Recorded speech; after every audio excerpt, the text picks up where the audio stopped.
Hi all, Nakey here. This is my 1980 Yamaha dx-100. Today I am going to be checking the cylinder on it because not so long ago I took out the oil reservoir and oil pump and I switched it to premix. Now there are reasons for that and I'll go into it in just a minute. So I'm just going to take out the spark plug and check it first. Now I've loosened this previously, so it's going to be fairly easy to take off. Why am I checking everything? Well, I had this running on fully synthetic two-stroke oil, but now I've switched back to mineral. So that means I've had to change the mixture ratio. Beforehand, I was running at 30:1, but because we're using mineral oil, we've been adding a little bit more oil, and she's running currently on 25:1, but I'm maybe tuning that further today. So let's have a look at the spark plug. We can see there's a bit of a deposit up here. She's kind of gummy, but that's only because the fully synthetic was sort of being used. But let's see what that actually means. Well, alright, this is a workshop manual for a YB100 or dx-100. They're virtually the same bike. The engine's the same anyways. So if we compare our spark plug here that we've just removed to the manual, we can see a bug. Now that means that I've been going bush way too much. And I really should check for rodents and other small animals around the engine and seating area. Jokes aside, we can see that it's a little bit wet on here and it's a tad sticky. It does indicate some oil fouling. Now, go away. Now, when you're running fully synthetic oil, and I was running at 30:1, you can, well, I've heard that you can run them a hell of a lot higher, 40:1, 50:1, and I think because this spark plug was fine before I changed setups, that the synthetic could have been run a little bit leaner. Now, as we can see on the top of the spark plug here, there's a little bit of a ash forming, and that looks very similar to normal conditioning, and this started happening after I switched back to mineral oil, and that's an indicator that she's starting to do well again. That aside, I'm going to put this spark plug on the wire wheel and clean it up before I put it back. But we can have a further look. Let's pull the head off. Now, taking the head off these bikes is a fairly simple matter. You just use a 10mm socket and take off the 4 bolts and the 4 washers, and she pops right off, no problem at all. So let's have a look.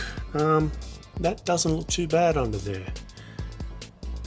There's no extra oil residue, nothing's really escaping out of the gasket here, so I'm kind of happy with that. I might clean it up before I put it back on. In order to have a closer look inside, I think we might zoom in.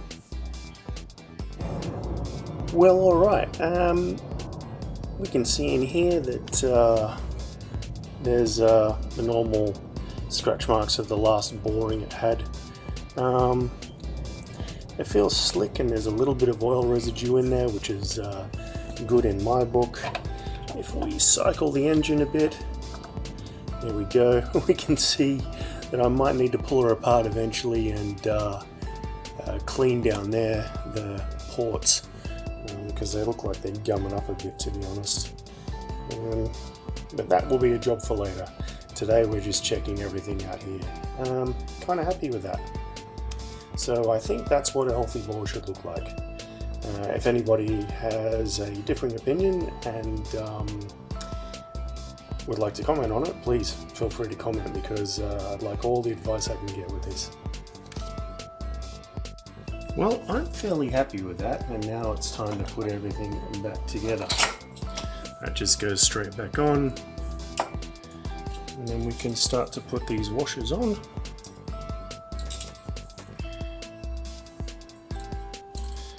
and then the bolts, and then tighten them back up.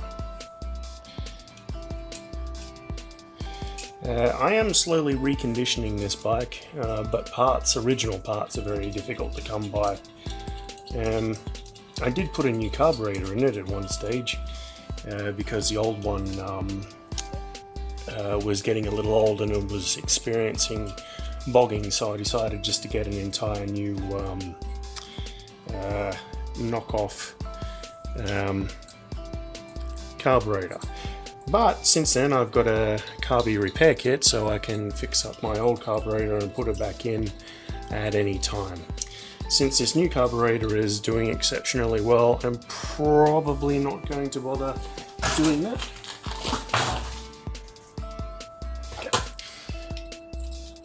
Until absolutely necessary.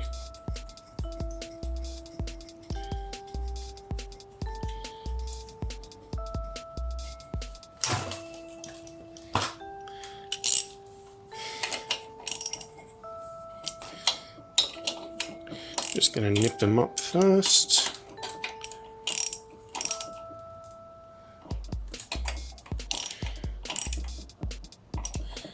I'm just going to get out my new torque wrench by guesstimate, and here it is.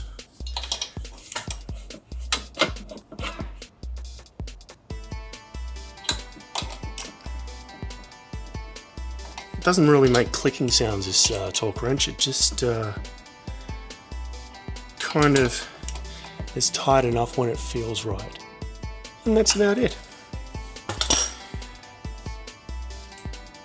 Now I can put the spark plug back, and